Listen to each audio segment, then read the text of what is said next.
beauté, sa beauté. Charles Baudelaire, qui était pharmacien avant d'être symboliste, va prendre, lui, la poésie pour rendre hommage à l'art. La poésie n'a d'autre but qu'elle-même. Elle ne peut en avoir d'autre. Et aucun poème ne sera si grand, sinon, si véritablement digne du nom de poème que celui qui aura été écrit pour le seul plaisir d'écrire un poème. Voilà l'art pour l'art. On rend hommage à la littérature. C'est ça le culte du beau qu'on développe. Le focus, c'est le beau. Le focus, c'est la beauté formelle. Le focus, c'est l'hommage qu'il faut rendre à l'art.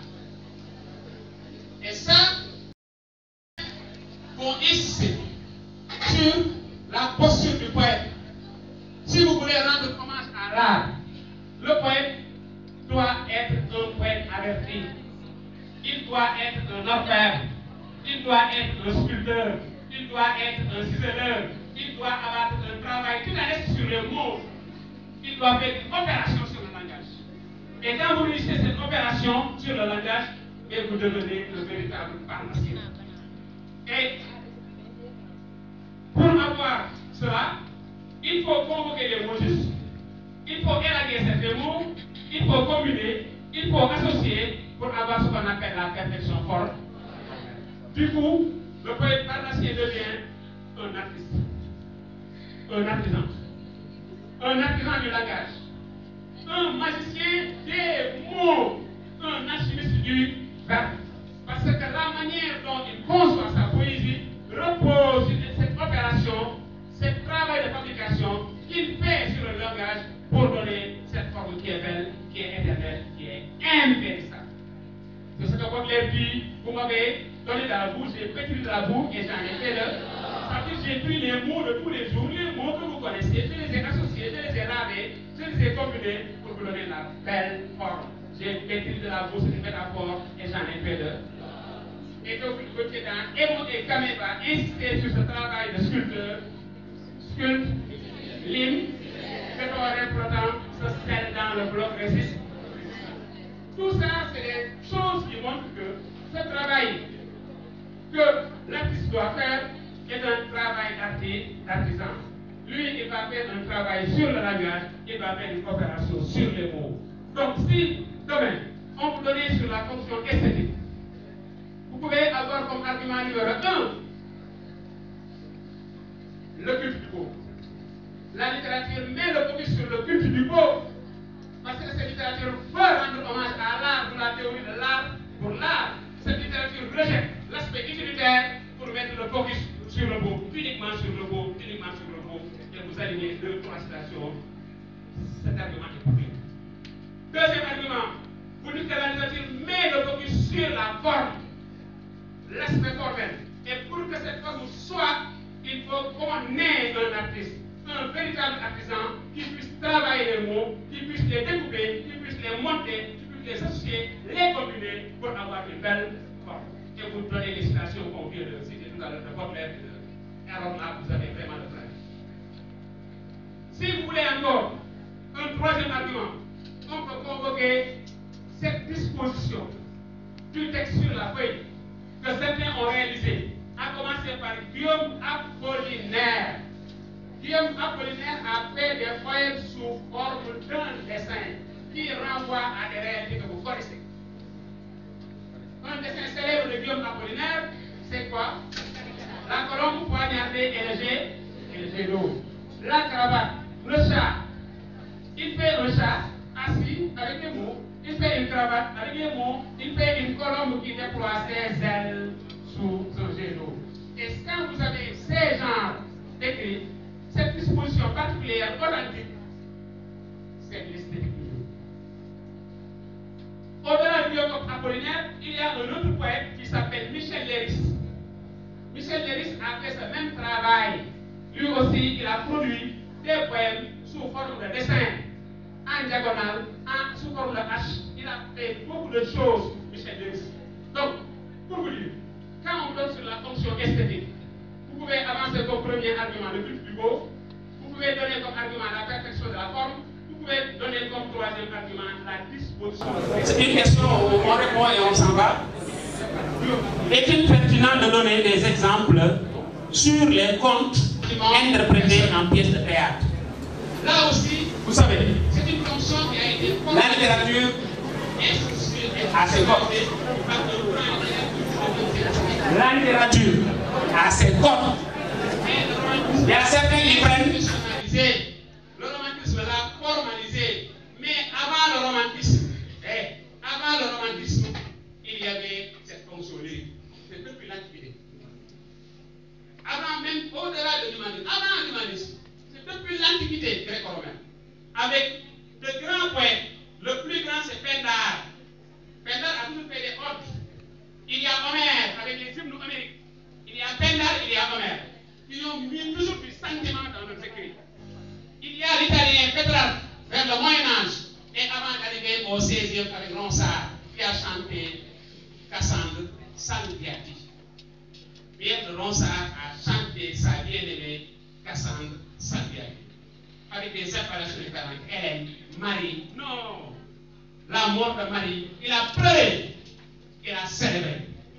Deux lyrismes qu'il a développé Pierre de Ronsard. Un lyrisme douloureux, mais aussi un lyrisme jubilatoire. Ses premiers amours, il les a chantés. Le cœur gai, le cœur épanoui. Cassandre Salviati. Les premiers amours. Mais également aussi la mort de Marie, la mort d'Hélène. Soyez pour Hélène.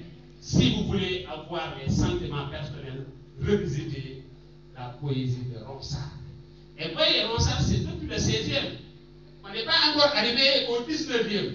On n'est pas de l'Antiquité avec Homère. On n'est pas de l'Antiquité avec Pétrarque. Pétrarque au Moyen-Âge. Et Ronsard au 16e siècle, avant d'arriver au 19e siècle, parler de roman.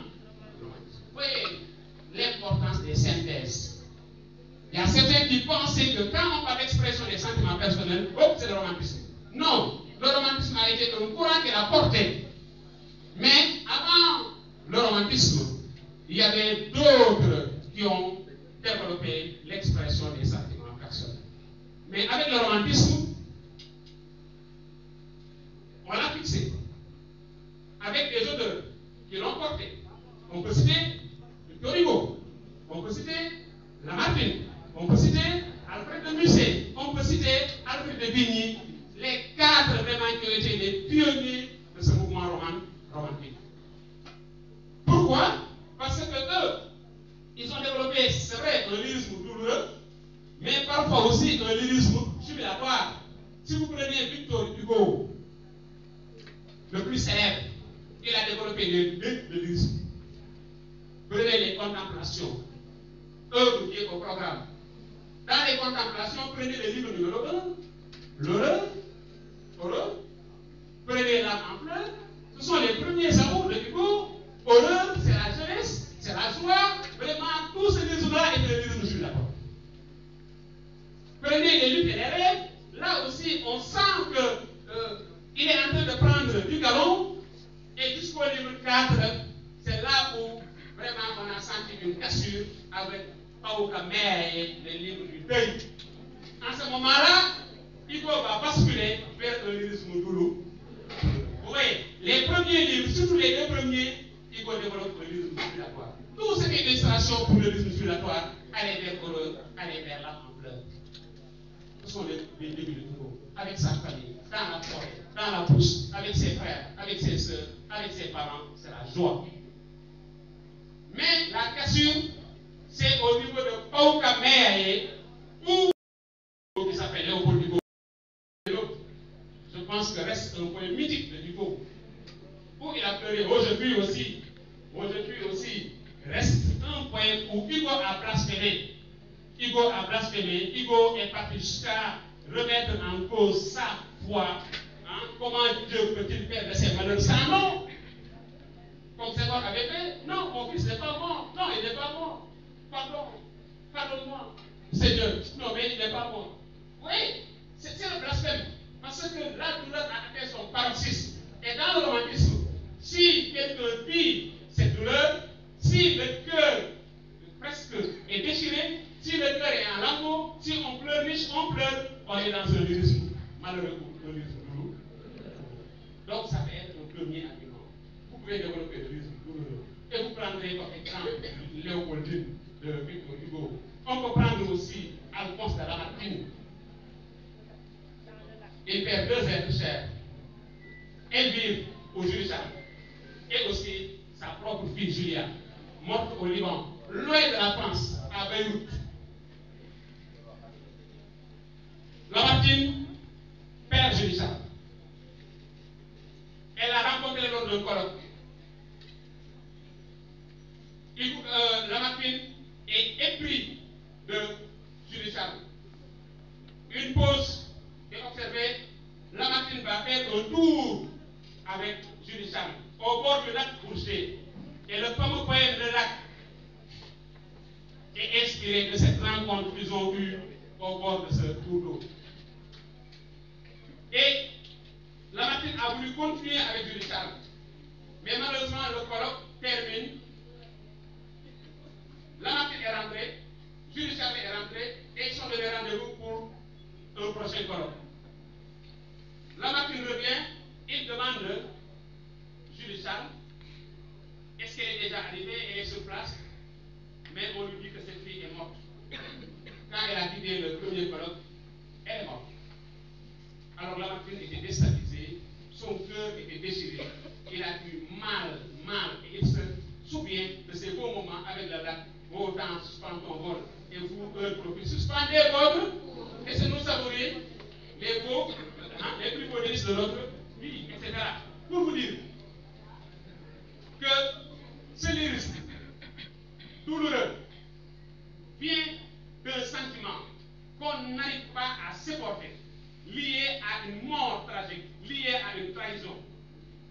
Et Lamartine prend la décision d'aller à Jérusalem. Un lieu mythique pour les musulmans, pour les chrétiens, pour les juifs. Sa fille décide de l'accompagner. Lamartine lui demande de ne pas effectuer le voyage. Mais sa fille s'est entêtée et son père l'a amenée. Arrivé au niveau du Liban, il faisait excessivement chaud. Vous voyez les températures, la mer, on a dénombré plus de 500 quelques morts pour le pèlerinage à cause de la chaleur. Il faisait excessivement chaud au Liban. Alors, Julia était presque déshydratée. Lamartine a tout fait. Julia va mourir à Beyrouth, à quelques encablures de Jérusalem. Alors Lamartine est là avec un cadavre entre ses mains. Donc il va écrire les méditations poétiques pour pleurer. Est-ce que vous comprenez maintenant? Non, ça c'est un sentiment fort. Ils ont pleuré à chaudes larmes. Un être vous manque et tout est développé. Ça c'est Lamartine, c'est une fameuse phrase. Parce que c'est vraiment. Non, c'est beau. C'est comme ça qu'il faut comprendre la littérature. Si vous prenez Alfred de Musset, Alfred par Georges Sand, une écrivaine réaliste. Alors lui aussi, il va pleurer parce qu'il a été trahi. Il ne peut plus supporter cette trahison. Il écrit un recueil de poèmes qui s'appelle Les Nuits. Et surtout les vers qu'on a pris, que tous les professeurs du Sénégal aiment prendre, que ce sont ces 4 vers-là. L'homme est un apprenti, la douleur est sombre, et nul ne se connaît tant qu'il n'a pas souffert, parce que la trahison a atteint vraiment son paroxysme. Et je mets 3 points de suspension sur ça. On pouvait continuer avec Alfred de Vigny, mais le temps, comme nous est compté, déjà, ces 3 éléments suffisent pour que vous puissiez donner des illustrations. Ou bien vous quittez même la lettre française pour aller vers Senghor. Philippe Maguilène, éligible pour Philippe Maguilène Senghor. Là aussi, c'est plus grave. Parce que Senghor avait une première épouse qui s'appelait Ginette Eboué. Ginette Eboué, la fille de Félix Eboué. Senghor avait 2 enfants. L'un est mort, s'est suicidé. Parce que Senghor a observé le divorce avec sa première femme. Et finalement, Senghor va prendre une Normande qui s'appelle Colette Hubert Senghor. Et de ce couple Senghor-Colette Hubert Senghor va naître Philippe Maguilène. Et Philippe Maguilène atteint l'âge mûr. Mais malheureusement à Dakar, accompagné de sa copine allemande, ils ont eu un accident grave, mortel. Et Senghor était en Normandie avec Colette. Il prenait ses vacances en tant que président de la République. On lui dit que ton fils vient vient de subir un accident grave et il est succombé à ses. Il vient de succomber à ses blessures. Alors, Senghor va prendre l'avion pour descendre au Sénégal. Il va prendre sa plume pour pleurer, et il dit pour Philippe Maguilène Senghor. Le médecin m'a dit ton fils est mort. Non, il n'est pas mort. Non, il n'est pas mort. Pardonne-moi, Seigneur, du blasphème. Mais non, il n'est pas mort. Senghor s'entête. Il croise Dieu. Il croise Dieu. Pour lui dire comment tu peux faire un malheur si atroce à un jeune qui est à la fleur de l'âge. Comment Dieu peut-il faire de ces malheurs sans nom, comme disait Hugo? Senghor a repris la même chose. Alors là, vous ne pouvez pas faire l'expression des sentiments, parler de victime douloureuse, convoquer Senghor. Et le jour pour Philippe Maguilène Senghor, c'est comme ça qu'on réussit au bas. Maintenant, on passe au lyrisme jubilatoire. On vit le bonheur. Quand on vit la joie, quand la réussite est au rendez-vous, quand je gagne, quand je triomphe, quand j'accepte à quelque chose que je cherchais, mais j'ai le cœur gai, là, je peux même pleurer, et ces pleurs, ces larmes, ce sont des larmes de joie. Ça veut dire j'ouvre mon cœur pour exposer ce que je ressens, mais qui est uniquement la beauté. Et quand vous êtes dans ça, vous développez ce qu'on appelle un lyrisme gai ou bien un lyrisme jubilatoire. Et nous pouvons donner beaucoup d'illustrations comme ça. Prenez les contemplations de Hugo, prenez Heureux, prenez l'âme en fleurs, non, prenez toute la poésie où l'auteur célèbre la femme, où l'auteur célèbre ses succès, où l'auteur célèbre ses exploits. Alors là, nous sommes dans le lyrisme jubilatoire ou bien le lyrisme gai. Je pense que pour l'expression des sentiments, le problème ne se pose pas. Envisagez-le pour être à l'aise sous deux formes. Vous pouvez avoir un lyrisme douloureux, malheureux, ou bien un lyrisme gai, appelé lyrisme jubilatoire. Et cette fonction est oubliée. La fonction mystique. En Casamance, beaucoup d'élèves m'ont posé, monsieur, nous ne connaissons pas ce que c'est que la fonction mystique. J'ai dit oui, vous avez raison. Parce que la classification dépend des professeurs. Il y a certains professeurs qui prennent la fonction mystique et qui la logent dans la fonction didactique. Mais moi, je me suis dit quelque part, comme cette fonction didactique elle est lourde, je préfère déloger cette fonction et créer une fonction que j'appellerai fonction mystique. Au début, ça a été très difficile. Dans la vie, il faut s'imposer.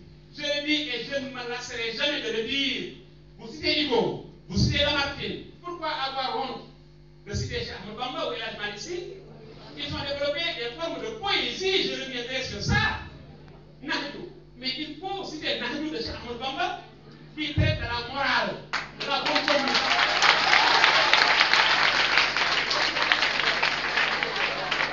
Non, il faut avoir le courage. Bon, quand vous êtes au niveau de la poésie, vous dites Nahdu de Cheikh Ahmadou Bamba. Qu'est-ce que vous écrivez Nahdu de Cheikh Ahmadou Bamba? Ils viennent de Kédougou. Je n'ai rien contre ces gens de Kédougou. Ils peuvent venir ici, ils peuvent ignorer. Mais qu'est-ce qu'ils font? Ils vont taper Nahdu de Cheikh Ahmadou Bamba. Et ça sort. Ça sort et le problème est réglé et vous engrangez les points. Parce qu'aujourd'hui, il est temps de valoriser les écrits africains, les écrits sénégalais. Chaque fois quand quelqu'un pose une innovation, les gens, non, le blanc nous a tués. Parce que les gens ont peur. Moi, je l'ai toujours revendiqué et j'ai toujours posé dans le roman, dans la poésie, partout, dans le théâtre. Et j'ai rassemblé des arguments pour défendre cela. Et maintenant, désormais, c'est entré. C'est comme ça qu'on participe à l'évolution du monde. Il faut une plus-value. Mais nous ne pouvons pas être professeurs, être enseignants et rester pour la tête derrière Hugo, derrière Lamartine. Nous, en tant qu'Africains, qu'est-ce que nous avons fait? Il faut qu'on apporte quelque chose. Et maintenant, quand on innove, parfois vous êtes un incompris et parfois vous êtes même diabolisé, stigmatisé. Or, avec la force d'argument, vous finirez par convaincre tout un chacun. Si je fais le monde, et je fais partie des 50 meilleurs au monde, je n'aime pas à le dire devant le public, Ça ressemble à quelque chose. Or, ici, nous avons une tradition. Nous sommes très bien éduqués. Mais quand on s'impose dans le monde pour faire partie des 50, on était presque 33 000. Votre professeur fait partie des 50 au monde.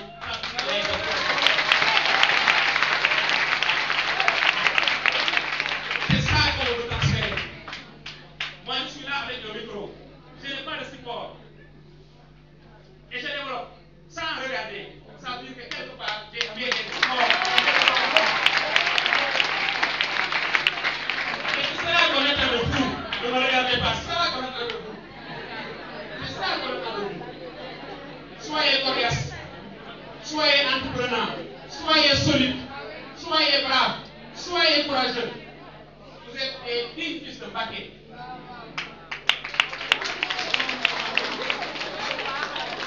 Regardez, là où nous sommes, je l'ai dit au début, ce centre-là porte mon nom, ce n'est pas par hasard. Au niveau africain aussi, nous avons brillé pour être le meilleur au niveau africain. Parce que c'est deux titres. C'est un titre africain, un titre sous-régional, continental et sous-régional en même temps. Et ceci, nous n'avons pas eu en dormant. Nous avons innové, nous avons réfléchi, nous avons apporté quelque chose à l'humanité en termes d'éducation. C'est comme ça qu'il faut faire. La fonction mystique, elle est importante. Quand la littérature verse dans ce domaine, un domaine où on règle des questions d'ordre métaphysique, mais nous sommes dans la fonction mystique. L'écrivain, face à la mort, l'écrivain, face à son destin, peut prendre des décisions allant dans le sens de dialoguer directement avec Dieu. Agrippa dominait la paix dans les trajets. Agrippa dominait à interpeller Dieu. Mais là, c'est une fonction mystique. Quand il dit à Dieu, le jour du jugement dernier, nous protestants, nous serons à ta droite, les catholiques seront à ta gauche. L'enfer est là-bas, ça veut dire il prend position et demande à Dieu d'envoyer carrément les catholiques là-bas. L'enfer est là-bas, le paradis est à droite, nous protestants, Dieu, tu seras là, nous sommes ici à ta droite, les catholiques sont là à ta gauche, catholiques là-bas, nous là-bas. Oui. Alors ce dialogue, où est-ce qu'on va le ranger dans la littérature? Mais c'est ça qu'on appelle la fonction mystique. Quand je prends mon écritoire pour dialoguer avec Dieu, parce que cette dimension de l'écriture est soutenue par ce qu'on appelle la sublimation. La sublimation. Qu'est-ce que la sublimation? Ça veut dire j'ai un manque, quelque chose que je ne peux pas régler, mais je peux le régler par procuration. La littérature sera un canal par lequel je peux passer pour régler ce problème. Je veux devenir milliardaire, je sais que je ne suis pas milliardaire, mais je peux être milliardaire par procuration. Je rêve avec ma plume, j'écris, je suis dans les châteaux, je roule avec une grosse police qui vient atteindre Dieu. Ça veut dire que je vais dialoguer avec Dieu. Quand je dialogue avec Dieu, quand je dialogue avec les anges, quand je dialogue avec les spectres, quand je dialogue avec les fantômes, je suis dans la fonction mystique de la littérature. Quand je suis devant une situation à laquelle je ne peux pas donner une réponse entre la vie et la mort, mais je suis dans la fonction mystique. Tout le monde sait que la philosophie de l'absurde, mais presque c'est ça. Albert Camus, la vie et la mort, mais il dit comme mourir, on doit mourir, mais moi je fais ce que je veux. Comme la mort va venir, mais je fais ce que je veux. Avec mon soeur. 5 ans je meurs, 50 ans je meurs, 60 ans je meurs. Donc pourquoi créer la vie alors? On crée la vie, on nous la retire. Mais ce monde-là est absurde. Et cette équation, cette énigme, je ne parviens pas à la régler, donc moi je fais ce que je veux. Alors, quand on est dans ces développements où on ne peut pas apporter une solution par rapport à l'angoisse existentielle, par rapport à la vacuité de la vie, par rapport à l'inanité de l'existence, là je développe une littérature purement philosophique avec des vérités purement mystiques. Si vous prenez Hugo, les contemplations, le 6e livre, mais ce 6e livre est purement mystique. Horreur, c'est la jeunesse. L'âme en pleurs, ce sont les premiers amours. Les luttes et les rêves, ce sont les premières positions Hugo. Paukamea, c'est le livre du deuil. Ensuite, En marche. Je sais que cette ville-là, En marche, donc Jompan, vers au bord de l'infini. Non, prenez au bord de l'infini. Purement mystique. Purement mystique. Prenez les symbolistes. Ils ont développé une littérature purement mystique. Avec l'irrationnel, avec l'ineffable, avec le monde intelligible qu'il faut quand même visiter. Prenez les surréalistes aussi. Ils ont développé les mêmes presque tendances. Pour les symbolistes, pour eux, il existe un monde caché, qui est le vrai monde. Pour eux, ce monde est une copie dégradée du vrai monde. Ça veut dire derrière chaque chose sensible se cache une autre réalité qu'il faut découvrir. Il faut découvrir ces réalités par l'intelligence intuitive, mais pas l'intelligence intellectuelle. Avec l'intelligence intuitive, on parvient à découvrir ce qui se cache derrière les réalités sensibles. Et quand vous êtes dans ça, ça veut dire que vous avez un troisième œil, comme dit l'autre, et une autre oreille. Le poète, il a donc le souffle divin. Il a le souffle divin, il a un troisième œil et une autre oreille qui lui permet de faire une transcendance pour aller dans l'ineffable. Et Baudelaire le dit dans les fleurs du mal. C'est pareil à travers la poésie, pareil à travers la musique, que l'âme entrevoit les splendeurs situées derrière le Mallarmé. Il faut faire ce saut du monde sensible au monde intelligible pour découvrir les réalités, les idées cachées derrière les réalités sensibles. Les surréalistes vont développer toujours cette fonction mystique de la littérature. Pour eux, il faut contenir le désespoir créé par la guerre. Pour eux, il faut se départir de tout ce qui est aspect matériel pour engager un voyage dans l'irrationnel, pour sonder les profondeurs de l'âme par le rêve, et par le merveilleux, par la littérature fantastique. Et André Breton le dit, tout porte à croire qu'il existe un certain point d'esprit d'où la vie et la mort, le réel et l'imaginaire, le passé et le futur, le communicable et l'incommunicable, le haut et le bas, cessent d'être aperçus contradictoirement.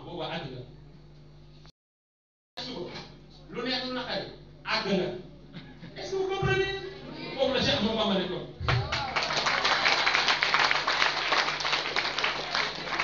Alors quand il a ça, le sens qu'on me dira, non, si je marche sur l'eau, je vais me noyer. Lui, il était dans ce qu'André Breton a dit, tout porte à toi un certain point de l'esprit, tout la vie et la mort. Le communicable et l'incommunicable, le réel et l'imaginaire, le passé et le futur, le haut et le bas, cessent d'être aperçus contradictoires. Alors quand vous êtes dans ça, vous êtes dans la littérature purement mystique. Parce que la littérature, ce sont les mots. Les mots, c'est le verbe c'est Dieu.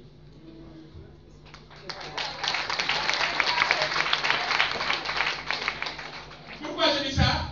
Dans mes classes, je descends pour que tout le monde puisse comprendre. Quand je dis ça, tout le monde me dit, mais qu'est-ce que cela veut dire? Le mot. Non, le mot c'est Dieu. C'est le verbe. Et le verbe c'est Dieu. Dieu a un grand V. Nous avons un petit V. Mais notre petit V vient du grand V. C'est ça qui fait que ce petit V-là a une force. La poésie a une force. Oui, l'exaltation de quand les chasseurs, à l'époque, étaient dans la forêt, mais ils savaient le verbe. Un lion surgit, et pourtant ils n'avaient que des flèches et des arcs. Mais vous les entendez, ça le Mohamed, voilà le Mohamed. Mais ils prononçaient des incantations, c'est le mot, c'est le verbe, et le lion est là. Il ne dit plus rien. On caresse le lion et on s'en va.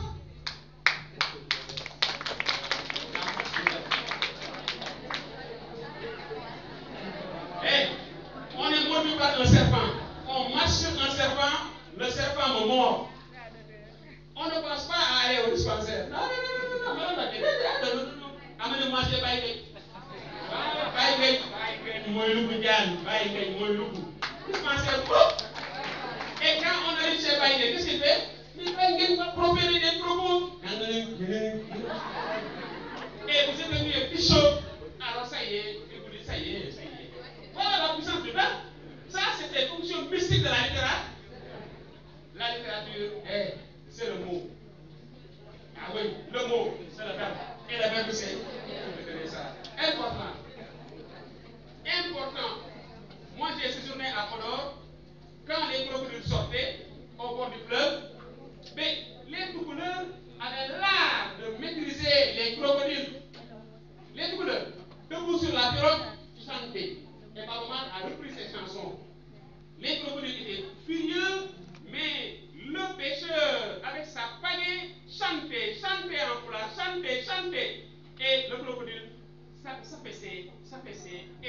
et finissait par vraiment montrer que des yeux. Et le pêcheur, qu'est-ce qu'il fait? Il caresse la carapace du crocodile et continue sa pêche. Ça, c'est le pouvoir du verbe. Est-ce que vous comprenez? Ça, ce sont les fonctions mystiques de la littérature. Maintenant, vous comprenez la fonction mystique? Oui. Voilà, elle est immense. Et quand les chasseurs, à l'époque, étaient dans la forêt, mais ils avaient le verbe. Un lion surgit et pourtant ils n'avaient que des flèches et des arcs. Mais vous les entendez, ça le Mohamed, voilà le Mohamed. Mais ils prononçaient des incantations, c'est le mot, c'est le verbe, et le lion est là. Il ne dit plus rien. On caresse le lion et on s'en va.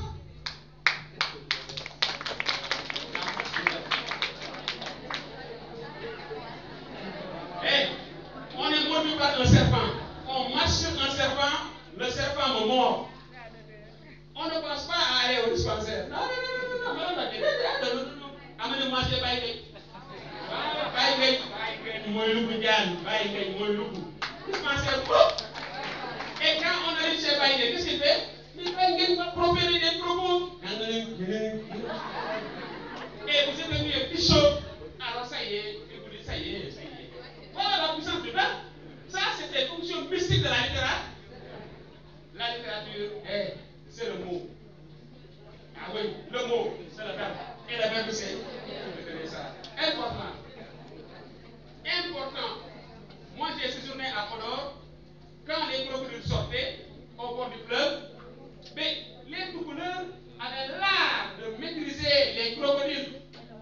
Les Toucouleurs, debout sur la pirogue, chantaient. Et Babaman a repris ses chansons. Les crocodiles étaient furieux, mais le pêcheur, avec sa pagaie, chantait en foulard, chantait. Et le crocodile s'affaissait et finissait par vraiment montrer que des yeux. Et le pêcheur, qu'est-ce qu'il fait? Il caresse la carapace du crocodile et continue sa pêche. Ça, c'est le pouvoir du verbe. Est-ce que vous comprenez? Ça. Quand les chasseurs, à l'époque, étaient dans la forêt, mais ils avaient le verbe.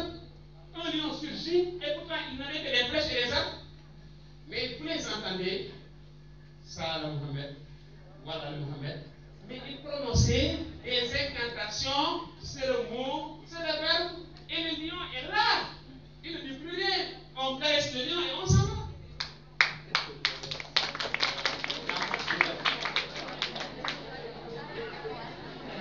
Hey, on est mordu par un serpent. On marche sur un serpent, le serpent me mord. On ne pense pas à aller au dispensaire. Non. Amenez-moi chez Baïgay. Baïgay, moi le Diane. Baïgay, moi le dispensaire. Et quand on arrive chez Baïgay, qu'est-ce qu'il fait? Il va proférer des propos. Et vous êtes devenu un petit chaud. Alors ça y est, il vous dit ça y est. Voilà la puissance du verbe. Ça, c'est des fonctions mystiques de la littérature. La littérature, c'est le mot. Ah oui, le mot, c'est le verbe. Et le verbe, c'est ça. Important. Moi, j'ai séjourné à Podor. Quand les crocodiles sortaient au bord du fleuve, mais les Toucouleurs avaient l'art de maîtriser les crocodiles. Les Toucouleurs, debout sur la pirogue, chantaient. Et Babaman a repris ses chansons. Les crocodiles étaient furieux, mais le pêcheur, avec sa pagaie, chantait en foulard, chantait. Et le crocodile s'affaissait et finissait par vraiment montrer que des yeux. Et le pêcheur, qu'est-ce qu'il fait? Il caresse la carapace du crocodile et continue sa pêche. Ça, c'est le pouvoir du verbe. Est-ce que vous comprenez? Ça. Hassan Diaye, les élèves qui sont là, qui parlent de le comité d'organisation, c'est-à-dire l'habitat, et les élèves, je crois que c'est les élèves de Milan. C'est pour vous féliciter, vous encourager. Parce que d'abord, avoir un comité comme Hassan Diaye, je crois que ce n'est pas à la porte de tout. Donc, vraiment, je vous continue à vous soutenir, vous encourager, et vous souhaiter bonne chance pour les examens. Je crois que vous êtes un peu fatigué. Mais je crois que restez encore continuer parce que c'est le moment. Et l'examen est tellement proche que vraiment, il faut en profiter parce que c'est l'occasion. Je vous remercie. Merci encore.